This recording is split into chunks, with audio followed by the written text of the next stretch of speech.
Seja muito bem-vindo à nossa série vídeo, nós já estamos no 16º episódio. Em especial, neste episódio, nós vamos falar sobre uma Assembleia da Associação Geral realizada em Minneapolis, Minnesota, lá nos Estados Unidos da América, em 1888.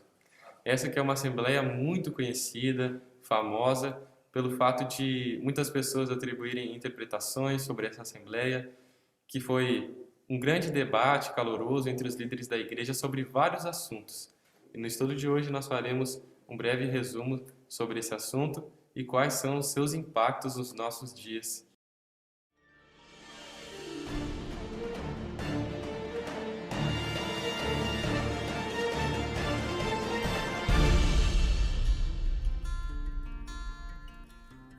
Vai.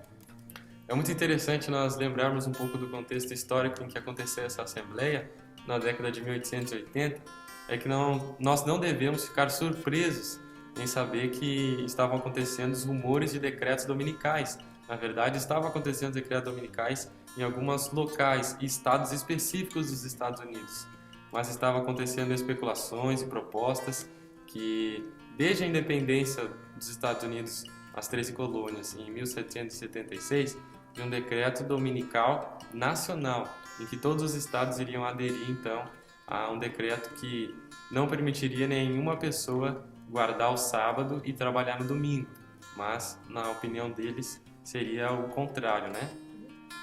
E nesse contexto, os adventistas estavam apreensivos porque eles entenderam que as profecias estavam se cumprindo em relação ao decreto dominical, a marca da besta, o sinal da besta, que eles estudaram em Apocalipse 13, e que a lei de Deus iria ser jogada por terra e que essa besta iria então fazer o seu papel no decreto dominical.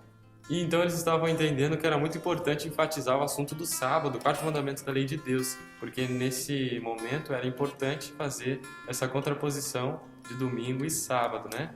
E estava também a igreja polarizada em dois polos dentro dos Estados Unidos. Na parte leste era onde em Battle Creek estava localizada a Review and Herald, onde o Ray Smith era o editor-chefe e o foi por mais de 50 anos, e essa era a parte mais tradicional da igreja. Já do outro lado do país, na parte oeste, estava localizada a editora Things of the Times, que hoje é chamada de Pacific Press. E ali tinham dois editores-chefes principais, um deles o Wagner, que era um jovem pastor e médico também. E o interessante sobre esse assunto é que o pai dele também era um editor dessa editora antes dele. E o pai dele afirmou que a lei de Gálatas, a lei que estava Paulo falando em Gálatas, era a lei moral. E o Ray Smith, em contraposição a isso, não gostou e disse que isso poderia afetar os nossos argumentos em defesa do sábado como sendo válido para os nossos dias.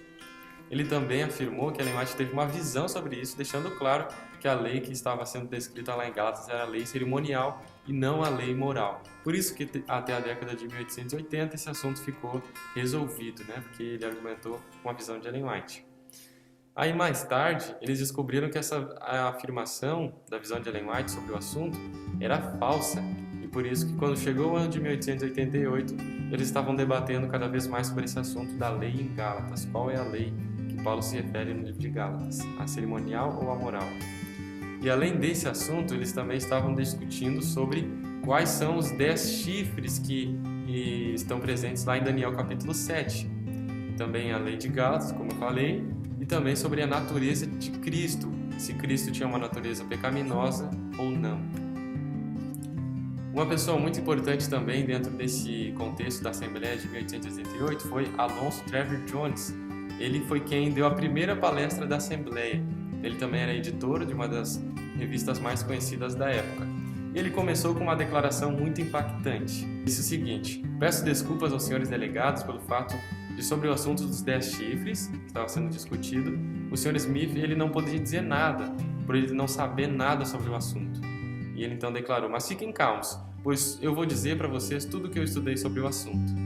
Uma declaração que incomodou muito algumas pessoas que estavam ali presentes, né?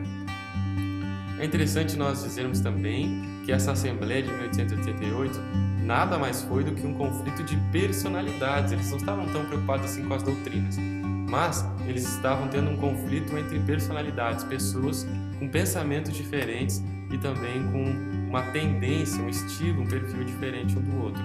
E quem era o presidente da Associação Geral na época era George Butler. Mas interessante que Butler ele não estava presente na Assembleia, porque ele estava doente em casa, com problemas de saúde. Então, ele mandou uma mensagem dizendo: permaneçam com os marcos antigos. Ele estava se referindo que as pessoas deveriam preservar o sábado e a lei de Deus, porque essa era uma marca da identidade adventista.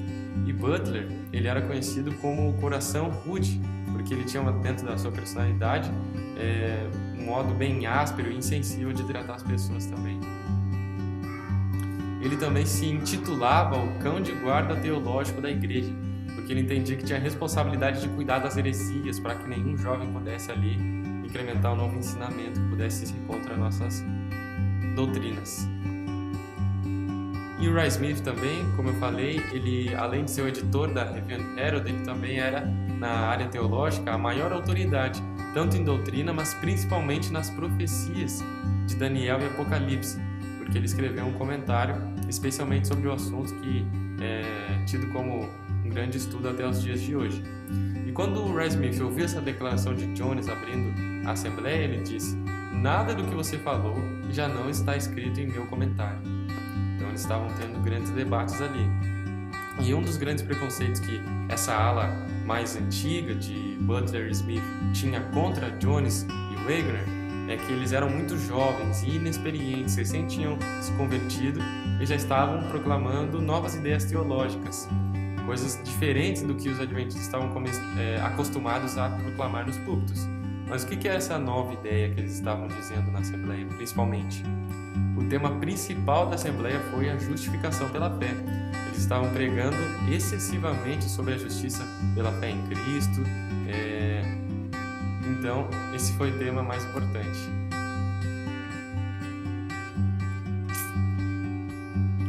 E isso estava acontecendo principalmente porque alguns anos antes de 1888, Wagner ele disse ter visto Ellen White pregar sobre Jesus e uma imagem ficou marcada na sua mente, que era a imagem de Jesus crucificado.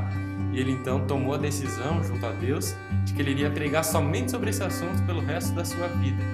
Então, tanto ele, o Wagner, quanto o Jones, que era seu amigo, tanto de trabalho quanto também de pensamento, eles estavam pregando sobre só esse assunto em artigos e sermões, em seminários de teologia, quando eles iam ensinar sobre esse assunto.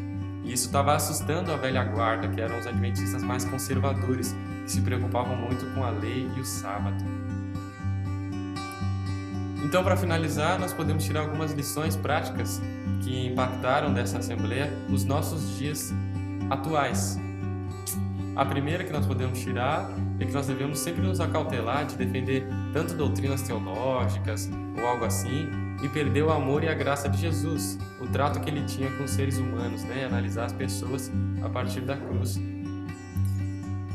E a segunda lição que nós podemos tirar é que nós temos um dever como adventistas de enxergar todo ponto doutrinário, tendo a Jesus como o centro principal da nossa fé. E o último é que a Bíblia, acima de todas as coisas, deve ser e continuar sendo a nossa única autoridade em norma de fé e prática. E se você gostou desse episódio também, não se esqueça de se inscrever no canal se ainda não é inscrito, do Centro White, e também ativar o sininho de notificações para que você possa continuar recebendo esses vídeos que nós estamos gravando e também mais outros que temos aqui no canal para oferecer para vocês. Até a próxima!